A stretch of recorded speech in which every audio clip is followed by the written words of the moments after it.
Bismillahirrahmanirrahim. Assalamualaikum warahmatullahi wabarakatuh.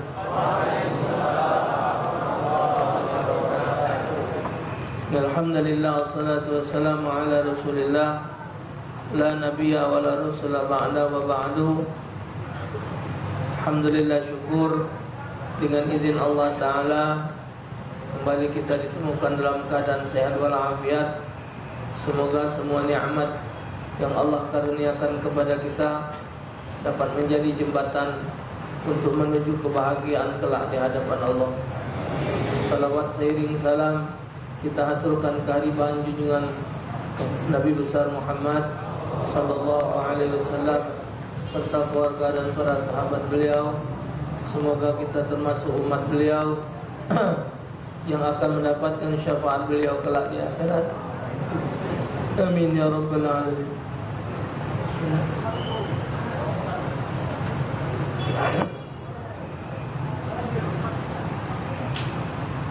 Wa qala al-musannif rahimahullah wa nafa'ana bihi wa bi 'ulumihi fid darin yaqul tahrumu salatu allati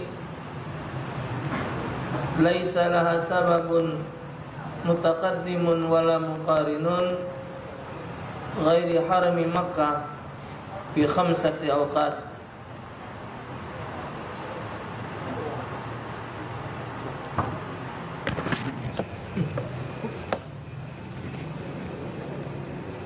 Jadi malam ini kita meneruskan materi pelajaran di bidang ilmu fiqh sampai kepada perihal diharamkan melakukan salat pada 5 waktu yang tidak ada sebab mendahuluinya atau sebab yang berbarengan.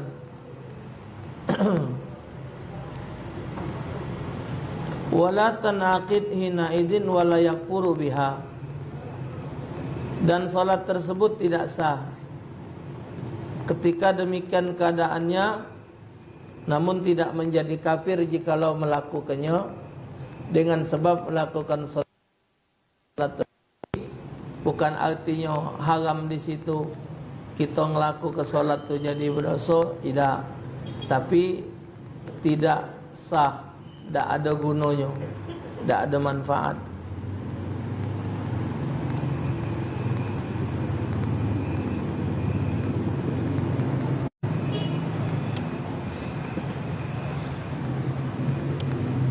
Wa dzalika bi an lam yakun hasaban aslan wa hiya naflul mutlaq. Dan hal itu seumpama salat tersebut tidak memiliki sebab sama sekali, yaitu salat sunat mutlak yang tidak punya sebab.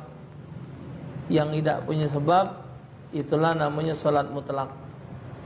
Kalau dia ngembek wuduk dulu, namanya sebabnya salat sunat wuduk. Kalau dia tahiyatul masjid, berarti sebabnya masuk masjid. Salat sunat ihram, sebabnya karena dia nak pakai ihram. Salat sunat tawaf, sebabnya karena dia habis tawaf. Itu namanya ada sebab.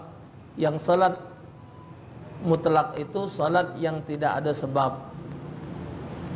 Gawi dak kata wudu ada, dah aku nak salat be, itu namanya salat mutlak. Itu yang salat au laha saban mutaakhirun ka salatil ihram, atau salat tersebut memiliki sebab yang tertunda seperti salat ihram. Wal istikharah ay talabul khairil amran fid dunya wal akhirah, atau kaget sebabnya setelah salatnya baru tahu untuk menentukan pilihan, untuk menentukan pilihan urusan ini baik atau tidak, baik urusan dunia maupun urusan akhirat. Ini kalau pakai salat istikharah. Kalau misal kita nak menentukan satu keputusan,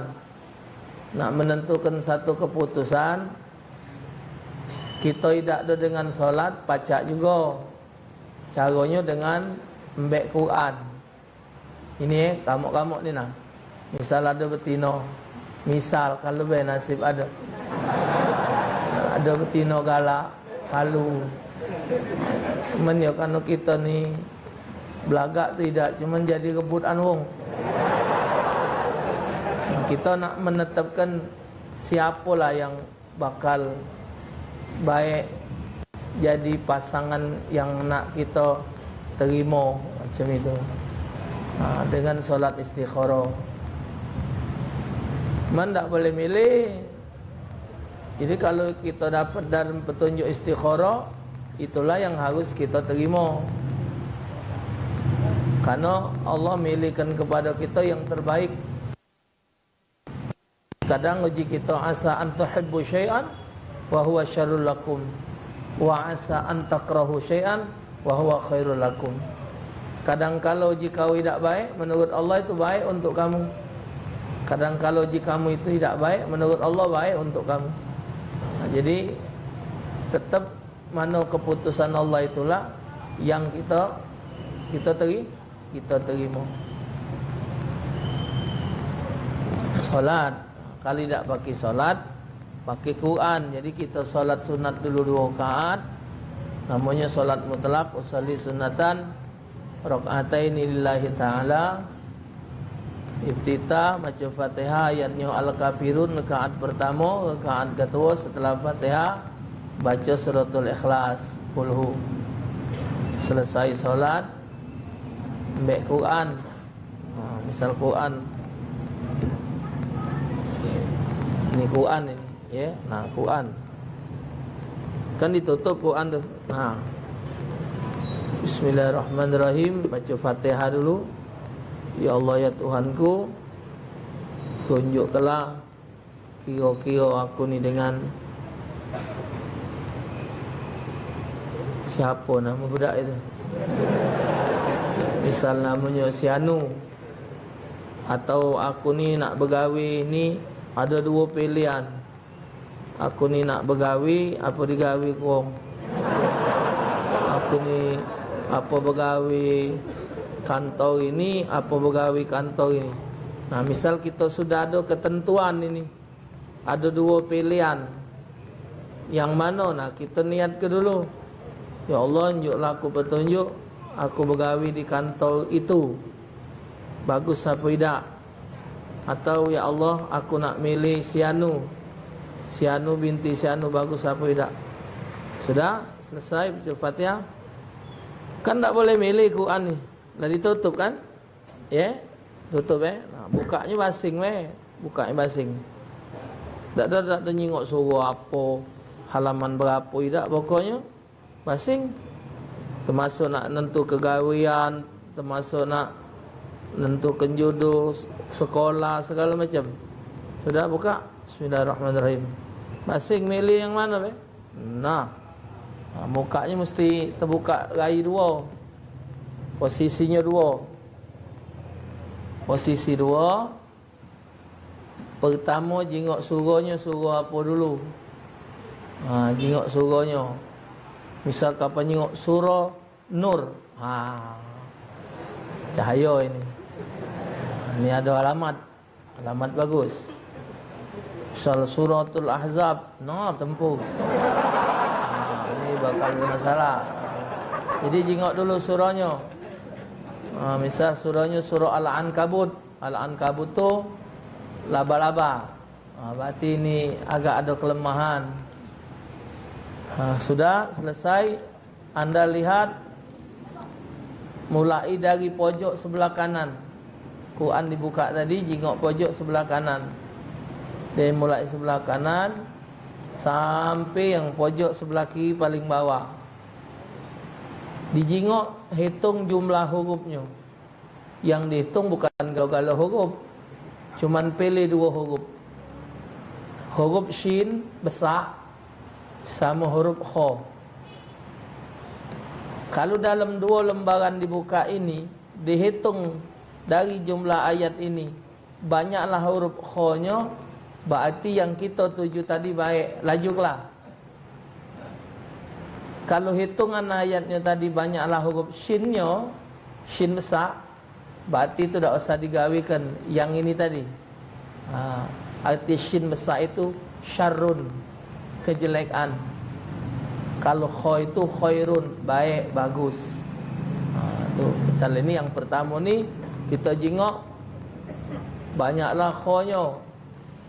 Sudah banyaklah khonyo. Yang kedua, ya Allah Tuhanku, tunjukkan aku kalau yang sikap ini macam mana. Begitu dibuka, khonyo lebih banyak dari yang pertama. Berarti yang kedua ini lebih baik. Bagusnya laju ke galau. Ya. Ya, misal. Artinya kedua-duanya ada nilai kebaikan. Kalau dia shinnya lebih banyak, yang kedua, berarti yang kedua jangan. Macam itu. Itu kalau istikharah dengan Al-Quran. Jadi tak usah nak pergi nyengok bintang, nak nyengok ini tak usah. Minta petunjuk baik.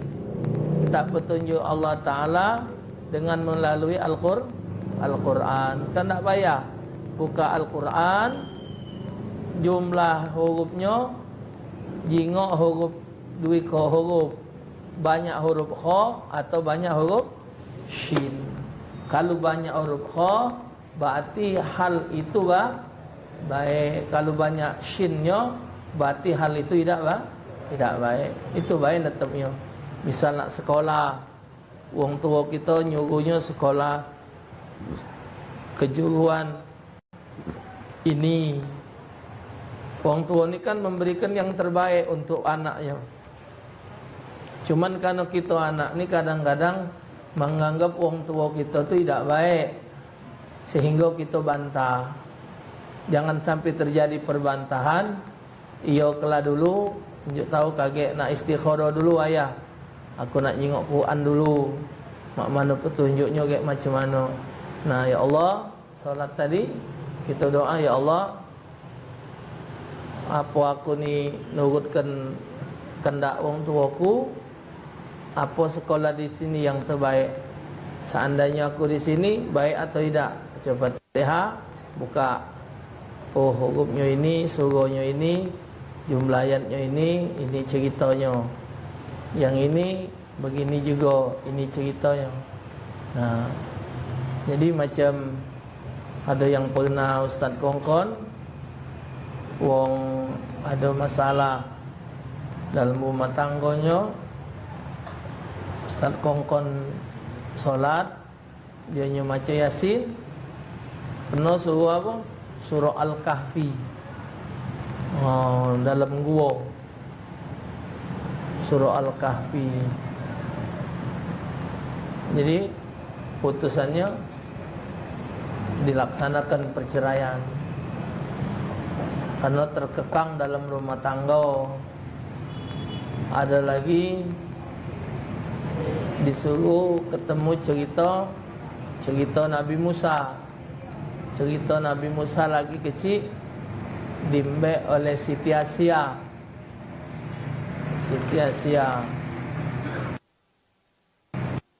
Karena dia itu waktu itu nelpon soal anaknya, dia yang ngembeknya, apa bini yang ngembeknya.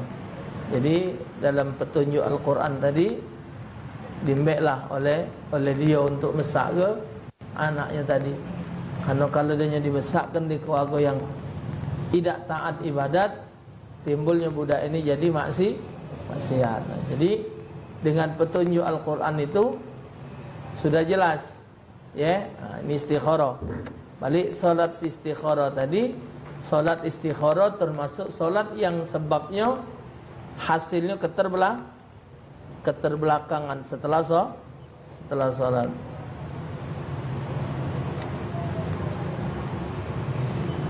Nah, mana kau hilang?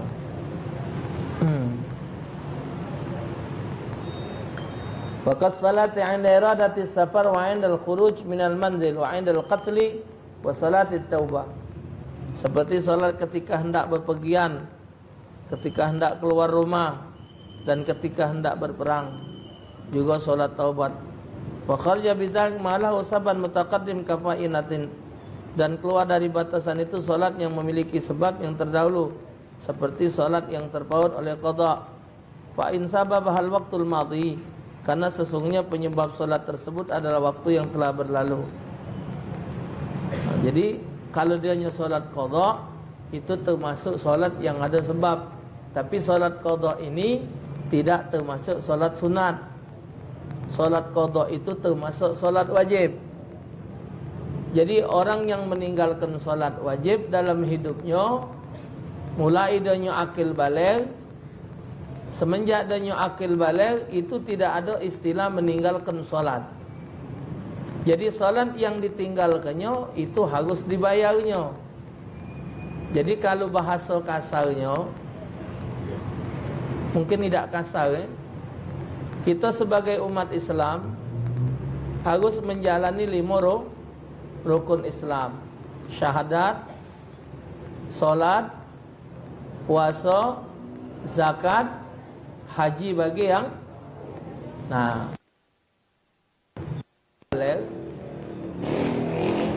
kalau pacak maju duduk.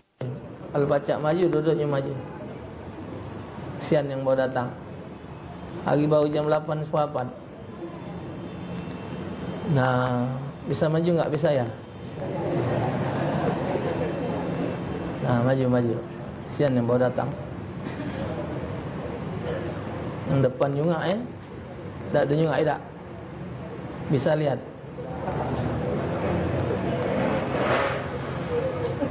Jadi yang namanya wong Islam, kalau dia ngaku dirinya sebagai seorang Muslim, begitu dia akil baligh, tak katik cerita tidak solat.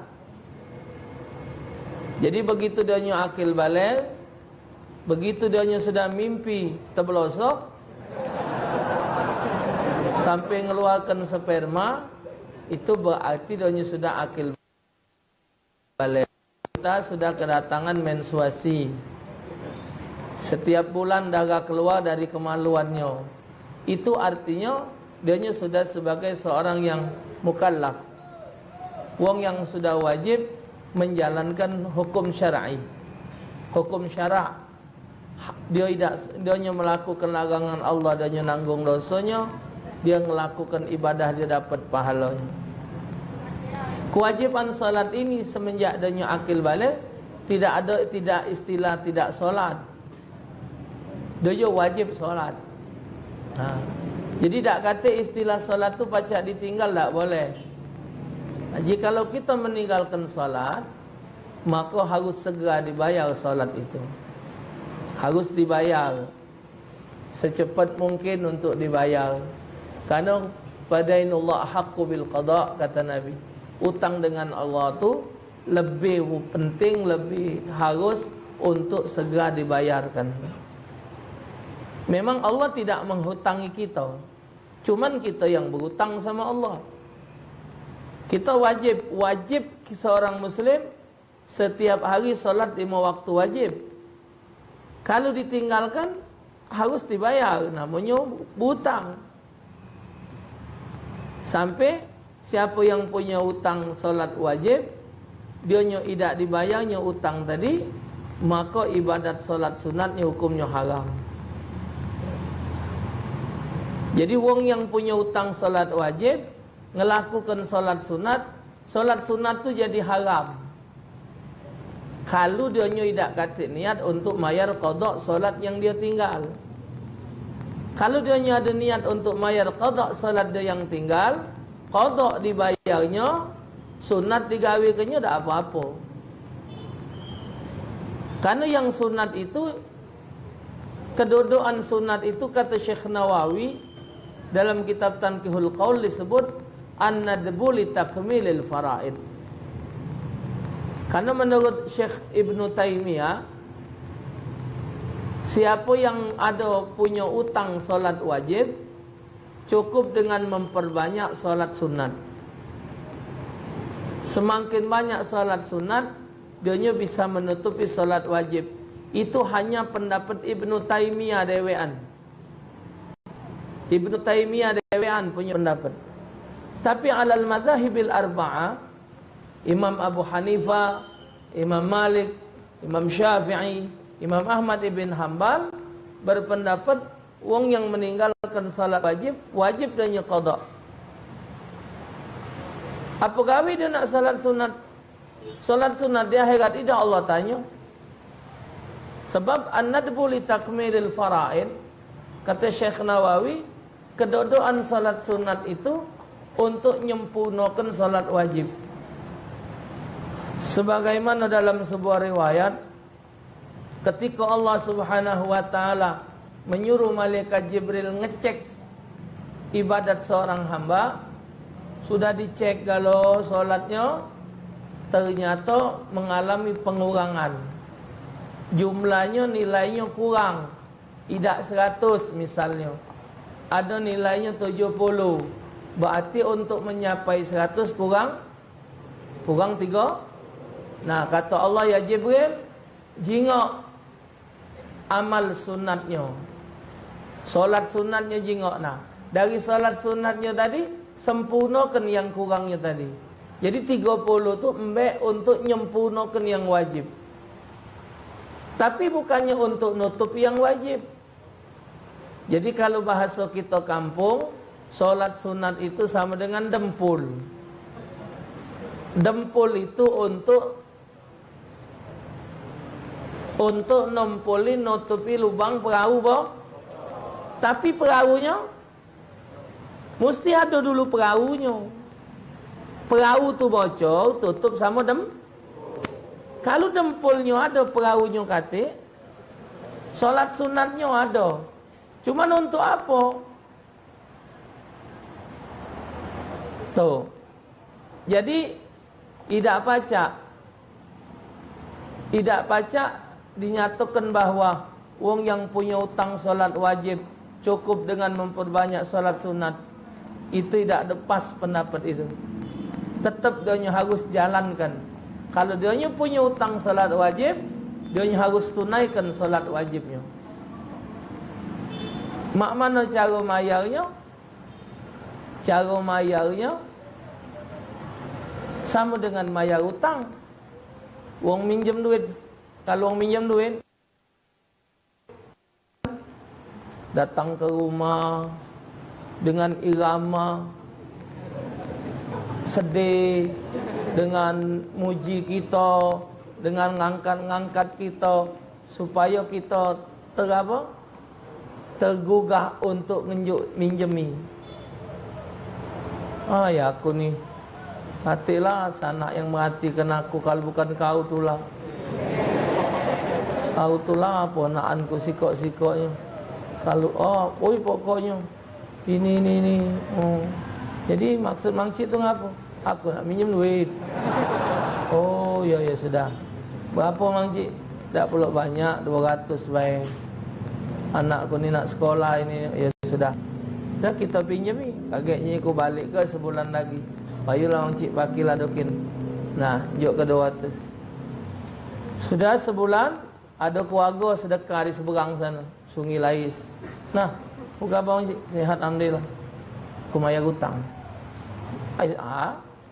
Pokoknya terima kelah. Mau kasih.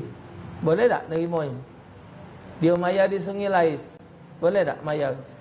Mayar di Sungai Lais boleh tak? Boleh. Dia minjem di rumah 12 hulu. Dia malik kenya boleh tak? Boleh. Dia malik kenya bertemu kita di pasar, boleh tak? Boleh, yang penting malik ke.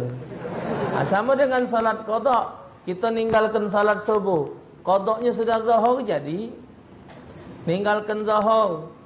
Kita kesiangan, misal kita ketiduran zuhur, mayarnya sudah asar, jadi untuk salat qada dimanapun mayarnya jadi, cuman niatnya tetap, kaifiat caranya tetap, rakaatnya tetap, bacaannya tetap, cuman yang beda itu nih. Nah, niatnya itulah usolli fardhu zuhri arba'a rakaatin lillahi ta'ala. Adaannya tidak dipakai lillahi ta'ala. Cuman mayarnya sudah maghrib, jadi kita qada maghrib, sudah zuhur, usolli fardhul maghrib, dah apa-apa. Jadi niat itulah yang mengesahkan salatnya, waktunya kapanpun jadi. Hati-hati. Karena di dalam kitab Maragil Ubudiyah itu ancamannya berat wong meninggalkan solat. Wong yang meninggalkan solat wajib Dionyo pacak tertutup. Ini dalam Maragil Ubudiyah. Dionyo pacak tertutup solat wajib yang dia tinggal, pacak tertutup, artinya terhapus. 1 rakaat solat wajib yang dia tinggal, pacak ditutup dengan 70 rakaat solat sunat yang Allah terima. 1 rakaat solat wajib. Jadi kalau dia meninggalkan solat subuh, dia butuh 140 benar? 140 solat sunat yang Allah terima, baru pacak nutupi 1 kali ninggalkan solat subuh. Kalau dia ninggalkan solat zuhur, 70 kali 4, 280 rakaat solat sunat. 280 rakaat salat sunat, baru pacak nutupi 4 rakaat salat zuhur yang dia tinggal. Kalau dia tidak salat 1 hari 17 rakaat, meninggalkan 5 waktu salat, ada yang 4 rakaat, ada yang 3 rakaat, ada rakaat 17 rakaat kan, sehari semalam. Kalau dia butuh 70 rakaat 1 rakaat, berarti 1190 rakaat solat sunat yang Allah terima, baru pacak nutupi solat wajib 1 hari yang dia tinggal. Jadi oleh karena itu, jangan sampai berani ninggalkan solat. Jangan sampai berani ninggalkan solat. Bahkan kata ulama, walaupun solat jenazah sekalipun tidak sah. Wong yang punya utang solat wajib, dianya tidak ada niat untuk membayar solat yang dianya utang tadi, solat jenazah pun tidak sah kalau dia yang nyolat kayaknya. Tak boleh. Tapi di masyarakat ini banyak, giliran bapaknya mati, maknya mati, anaknya dipaksanya jadi imam solat jenazah. Emaknya mati gawat jam 4.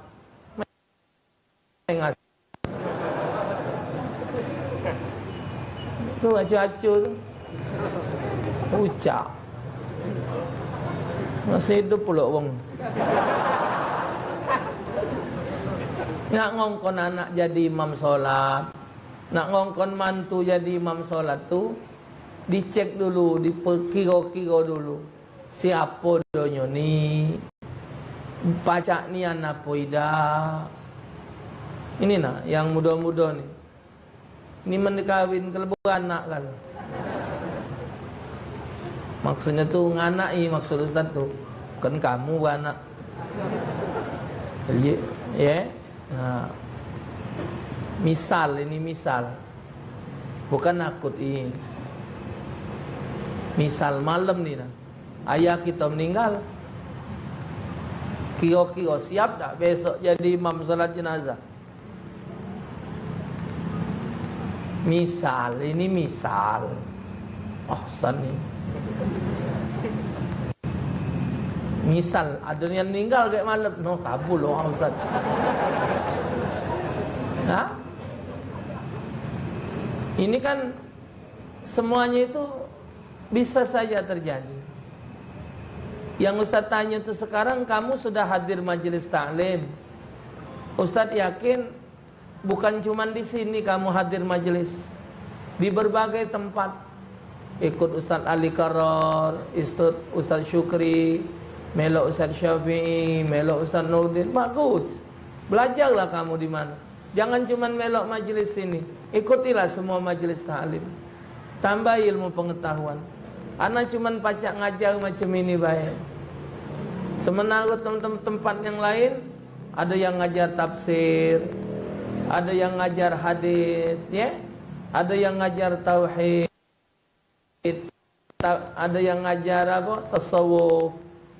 Anak cuma ngajar macam ini. Mana nak tercover ngajar? Mana sudah kondisi kurang sehat pula, nak diajarkan segala ilmu, tidak ada waktunya, sudah tidak terkejar lagi. Ngajar fikih lagi tidak habis-habis. Masih bab ngubak-ngubak sini lah. Nah, pelajaran masih banyak. Hadis belum, tauhid belum, tasawuf belum, tafsir belum. Pelajaran lain belum ada. Jadi kalau ada majlis-majlis taklim yang lain, beloklah. Tapi dari sebanyak pelajaran itu yang akan dirasakan oleh orang tua kalian ketika mereka meninggal, andalah yang dinantikan oleh mereka untuk berdiri di depan katilnya. Hadirin sekalian para pelayat jenazah, almarhum akan diimami oleh anaknya yang sulung. Yung siapa? Anaknya ngimami. Ya Allah, anaknya pacak ngimaminya. Ya, belajar di mana? Melok majlis dia. Masya Allah. Nah, jadi seandainya wong tua kita, ayah kita meninggal subuh ini, nah, berani tegak depan katil? Mesti berani. Bapak kita. Kenapa anak didahulukan dari wong lain untuk ngimami? Karena tulusnya. Karena kalau anak ngimami jenazah wong tuanya, tulusnya itu. Allahu Akbar. Allah maghfirlahu warhamhu. Ya Allah, ampunkanlah dia. Penuh memang ribuan harapan kepada Allah. Tambah lagi dia tahu kalau bapaknya memang ahli maksiat. Kalau wong lain bukan artinya wong lain tu tidak ikhlas. Wong lain tu insya Allah ikhlas. Tapi kita tidak pacak ngukur kadar harapannya kepada Allah untuk wong tua kita. Kita tidak baca ngukurnya. Nah, sementara bacaan salat jenazah, alhamdulillah kita pacak gak? Pacak gak? Pacak galau. Usalli ala hadzal mayyit arba'at takbiratin fardul kifayah lillahi ta'ala. Bahasa Arabnya. Pakai bahasa Indonesia we. Sahjaku nyolatkan mayit ini fardu karena Allah. Sahjaku nyolatkan mayit ini fardu karena Allah. Jangan pakai rokok.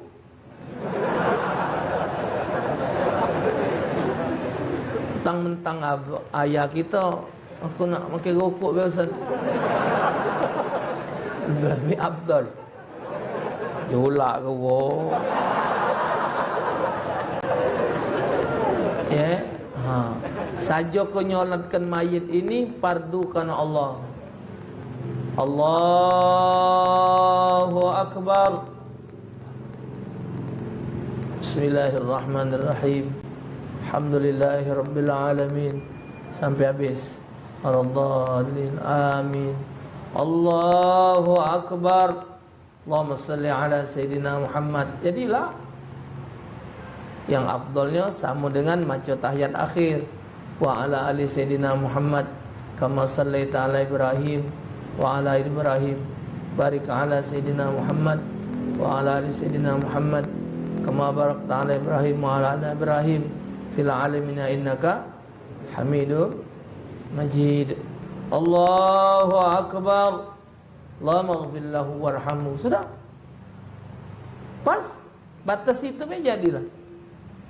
Ulangi 3 kali. Nak banyak, baca 7. Yang bagus dibaca kalau Allahumma ighfir lahu warhamhu wa'afihi wa'afanhu wa akrim nuzulahu wa wasi' madkhalahu waghsilhu bil ma'i wal sadi wal barad wa naqqihi minal khataya kama yunqqa sabul abyad minad danas wa abdihu daran khairan min darihi wa ahlan khairan min ahlihi wa zawjan khairan min zawjihi wa a'idhu min azabil qabrihi wa min azabin nar wa adkhilhul jannata bighairi hisab. Maksud panjangin pendek. Allahumma ighfir lahu jadilah. Allahumma ighfir lahu warhamhu. Allahumma ighfir lahu warhamhu. Allahumma ighfir lahu. Kalau ibu kita Allahumma ighfir laha warhamha. Allahumma ighfir laha warhamha. Allahumma ighfir laha. Allahu akbar. Rabbi ighfir li wa li walidayya warhamhuma kama rabbayani shaghira. Boleh. Idak berdoa juga, idak apa yang keempat itu. Takbirnya yang wajib, doanya sunat. Kalau umumnya Allahumma la tahrimna ajrahu wa la taftinna ba'dahu waghfir lana wa li ikhwanina alladhina sabaquna bil iman wa la taj'al fi qulubina ghillan lil ladzina amanu rabbana innaka ra'ufur. Assalamualaikum warahmatullahi wabarakatuh. Assalamualaikum warahmatullahi wabarakatuh. Sah. Nah, jadi jangan solat wajib tidak digawi ke, giliran solat sunat tadi dipaksakan. Solat jenazah tadi si fardu kifayah tadi dipaksa ke. Nah, jadi ingat sampai pemaksaan hukum. Kalau memang anak kita tidak ngerti tentang solat tersebut, jangan dipaksa. Kaget rusak. 11 dulu anak pernah mandi kong meninggal. Habis mandi ke, disolat ke di rumahnya, baru digawak ke masjid. Karena sudah dibungkus masuk katil, anak ke masjid. Pan ke masjid, mayit digawak, orang laporan. Ustaz, ngapa? Tadi salat jenazah 6 kali takbirnya. Aku anak tidak kalau dipaksa oleh keluarga untuk nyolat ke jenazahnya ni anaknya. Tapi anaknya tidak belajar. 6 kali takbir. Yang hebat tadi yang melok ni 6 juga. Ya kalau dia 6 kita jangan 6. Dia 6 kita talak gelak. Ya mungkin kan 4 dewek jadi 6. Yang hebat ini si makmum tadi melok 6 pula. Nah, itu jadi harapan. Jadi kita belum tahu mungkin subuh ni ada dulu kita, mak kita, bak kita tak tahu. Hidup ini menunggu keputusan Allah. Hidup ini yang kita tunggu adalah kematian. Lain dari mati tak kita tunggu. Yang kita tunggu ni mati. Rezekilah dibagi, segalalah dibagi. Nah, yang tinggal kita tunggu ni kematian. Yang sehat nunggu mati, yang sakit juga nunggu mati. Supaya kita tidak ada jenuh hidup ini, dinjuk mainan. Dinjuk kesibukan, dinjuklah gawi ini, seolah-olah seakan-akan terlepaslah permasalahan macam dak katik permasalahan. Padahal apa kata Nabi? Malaikat maut setiap hari natangi kita, misi kita 70 kali. Malaikat maut tu natangi kita tiap hari 70 kali. Itulah kita galak. Lagi duduk-duduk, cak nak mati aku ni. Galak macam sakit dalam mati cak ni. Ya, itu bisikan malaikat. Bagus dikongkon oleh Nabi. Aksiru dzikra hazimil ladzat ya'nil maut.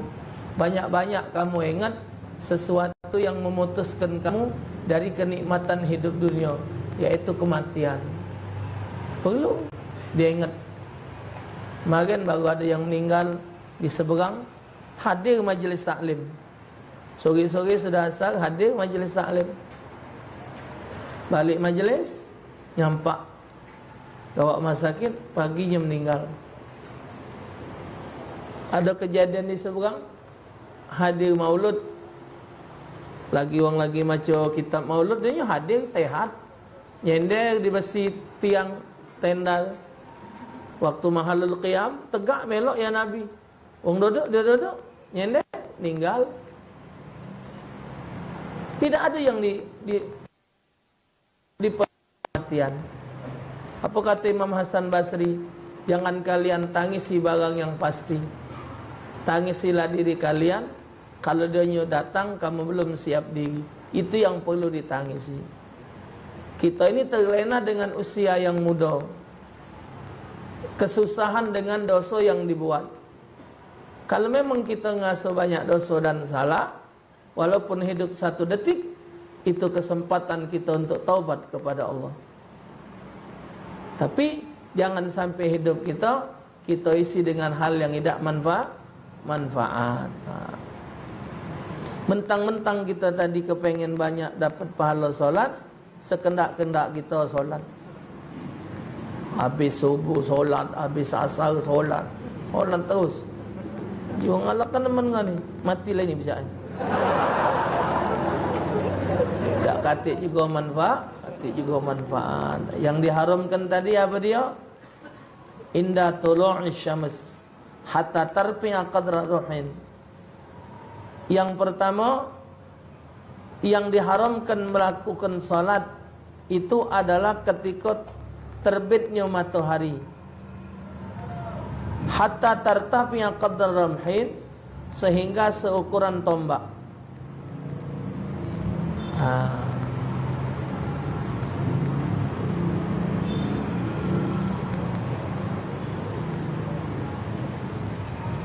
Satu tombak itu ukuran kira-kira tinggi mataharinya 4,28 meter, 4,5 meter tinggi tombaknya, lebih kurang. Jadi kalau dia habis subuh, hatta tartafi asyams, habis solat subuh dia nak solat lagi, haram hukumnya. Tapi kalau dia sudah terbit matahari, boleh. Gitu. Misal subuhnya jam 5 kurang dikit. Sudah salat subuh jam 5:04 salat subuh. Selesai salat subuh, ai nak salat lagi ya. Salat apa? Salat baik. Nak salat sunat baik, haram. Tak boleh. Tapi nak solat apa kau? Aku nak qada subuh. Boleh. Jadi kalau sedangnya solat qada, tidak ada waktu terlarang. Yang dilarang ini solat sunat. Contoh misal, dia habis solat subuh, subuhnya 5:04 di musola. Selesai solat, dia keluar dari musola. Begitu keluar, rupa HP-nya tinggal di gobok. Masuk lagi. Nah, kan masuk lagi. Masuk ke masjid itu kan ada tahiyatul masjid. Padahal lagi baru jam 5:30. Belum terbit matahari. Boleh salat, tak ada haram. Ada sebab. Kenapa dia tahiyatul masjid? Sebabnya dia masuk masjid. Itu namanya solat sunat yang sebabnya dia masuk masjid, ya tahiyatul masjid.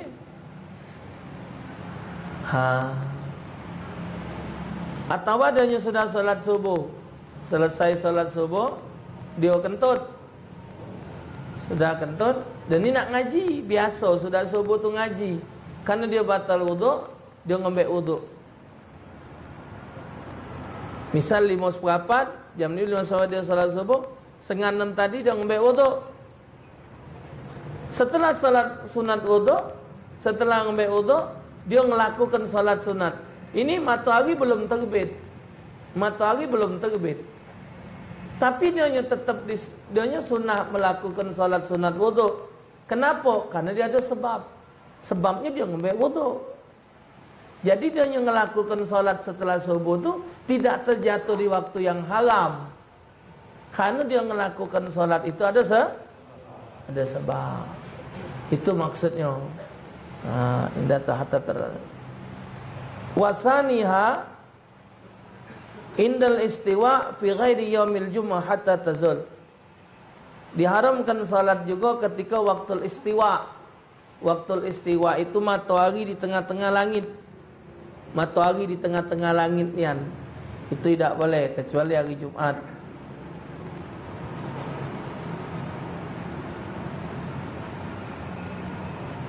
Kecuali kalau dia di Mekah. Nah, di Mekah itu ada sebuah hadis bahwa tidak ada larangan untuk melakukan solat kapanpun waktunya.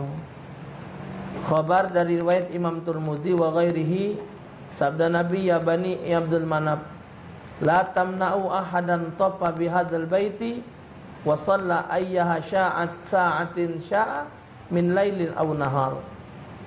Wahai Bani Abdul Manaf, jangan kalian larang seseorang siapapun untuk tawaf, untuk tawaf di rumah Allah ini, dan untuk mereka melakukan salat kapan baik waktu, baik malam atau siang.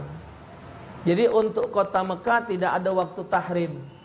Kapan nak salat dipersilakan, salat apapun diperbolehkan.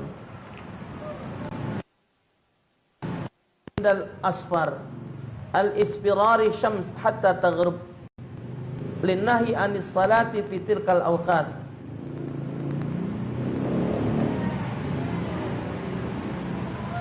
Yang ketiga, waktu yang diharamkan adalah waktu nak terbenamnya mega kuning, waktu matahari nak terbenam.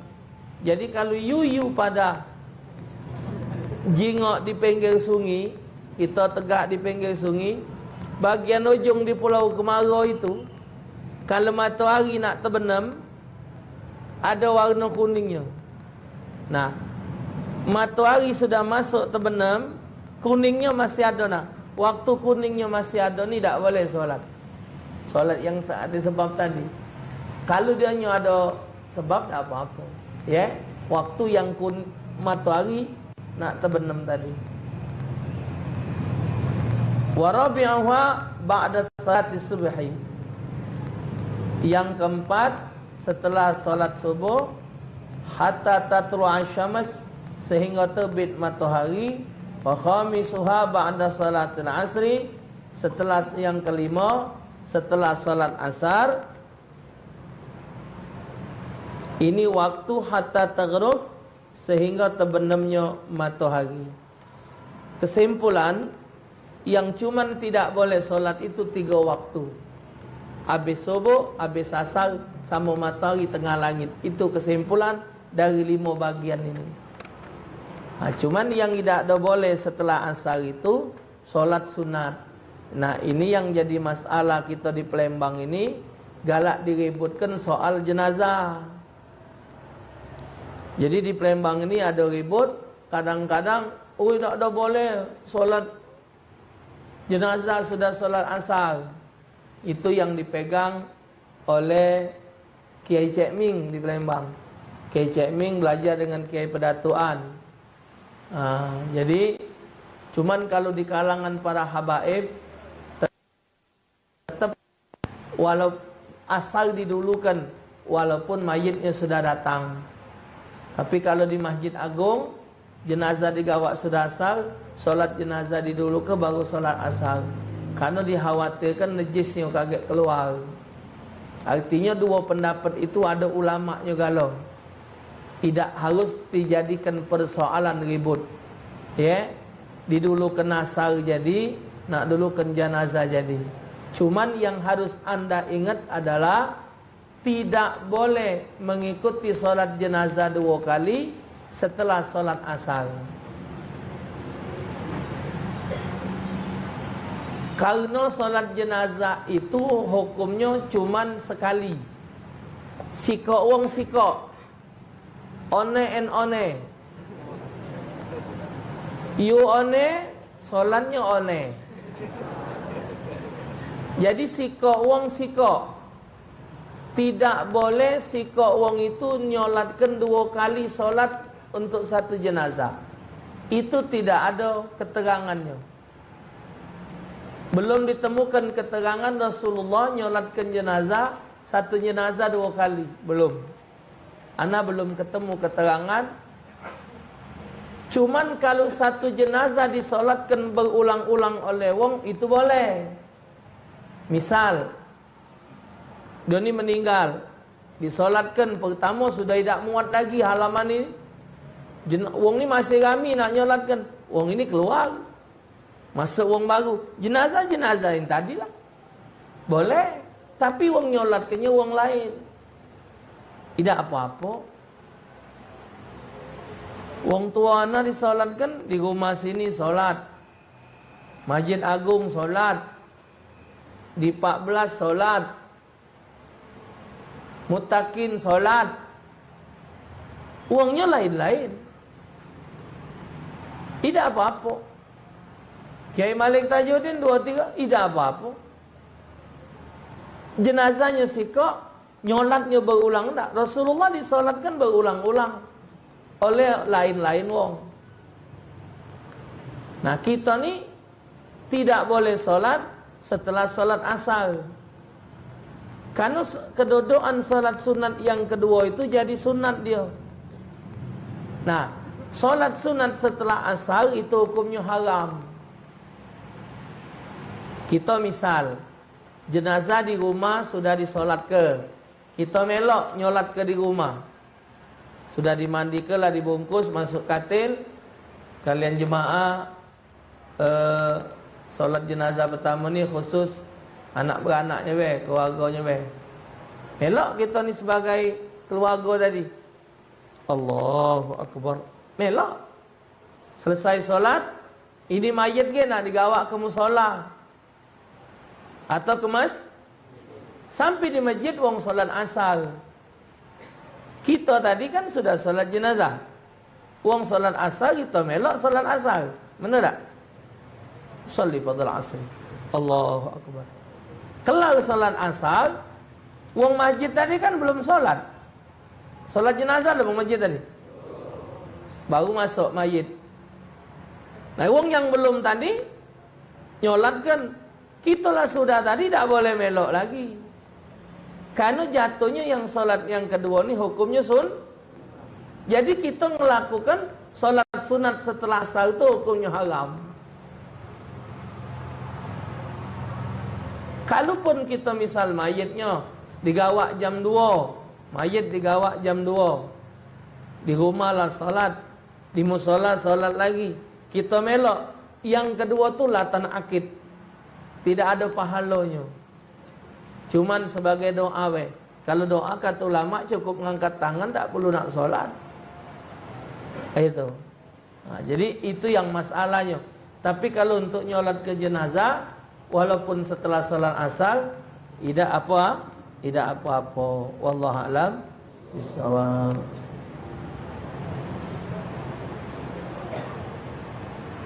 Saya ingin bertanya, bagaimana tata cara solat taubat? Solat taubat ini cuma sekadar solat. Taubat itu yang penting adalah perubahan.